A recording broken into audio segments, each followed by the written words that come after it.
Prince Harry has been tipped to be unlikely to visit the Queen for her 96th birthday, despite the fact he will be in Europe at the same time. A royal expert has predicted the Duke of Sussex, 37, when he returns to Europe from his $14 million mansion in Montecito for the Invictus Games in the Netherlands, will not come home to visit his grandmother on her birthday. The Invictus Games, an international sporting competition for wounded, injured and sick servicemen and women, will take place from April the 16th to the 22nd.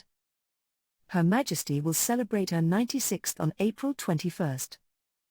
Robert Jobson, co-author of Diana, Closely Guarded Secret, told the Mirror he believes it would be highly unlikely for Prince Harry to pop home for her birthday, given the schism he has caused in the family.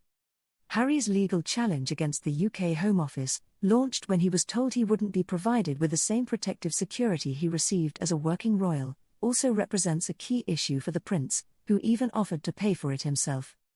Mr. Jobson questioned the Duke's assertion that he doesn't feel safe coming to the UK under current security conditions, suggesting it was little more than just another excuse.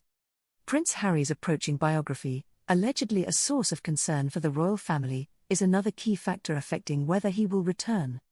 With Mr. Jobson expecting the book to tackle Prince Harry's tricky relationship with the Duchess of Cornwall. Prince Harry's press team have been contacted for comment on this claim. He explained why the approaching book may dissuade the Duke from returning by saying, "Can you imagine how excruciating it would be over dinner if somebody was to ask what's in the soon-to-be-published Random House book about them?" Harry received an advance of £14.7 million for the book, which is widely tipped to hold dramatic details about the royal family and due to be published in the autumn. The publishers have described it as the definitive account of the experiences, adventures, losses, and life lessons that have helped shape him. If Prince Harry chooses not to visit the Queen on her birthday, it will not be the first key royal event he has skipped in recent months.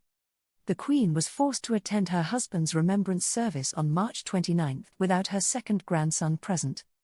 Richard Griffin, who spent 14 years as a royal protection officer for Prince Philip, said, "Prince Philip was their grandfather, so William has obviously had a great training from him and is going to learn examples from him. I just hope Harry gets some of these things in his mind." Harry not being present, was a big disappointment for everybody. People were talking about it. Certainly around where I was, people were saying he should have been here. Mr. Jobson went on to explain the seeming contradiction between Harry not being comfortable taking his family to the UK for security concerns, but being happy with taking them to the Netherlands, arguing that it has nothing to do with safety, but him feeling wanted. He added, "In The Hague he will be feted." His brothers and sisters in arms, past and present, rightly praise the Afghanistan veteran for giving back to the armed forces and not forgetting them. Back in the UK, particularly with his own family, his pending book means he has not cut the same slack. Is The Hague any less safe than Westminster Abbey for his grandfather Philip's service of Thanksgiving, where the Queen led her family and the crowned heads of Europe in tribute to her late husband? His father, Charles, after being on the receiving end of rants from his youngest son, is barely on speaking terms. William, too, has little to say to his brother these days, either. Who can blame them? Harry's loyalties lie elsewhere these days.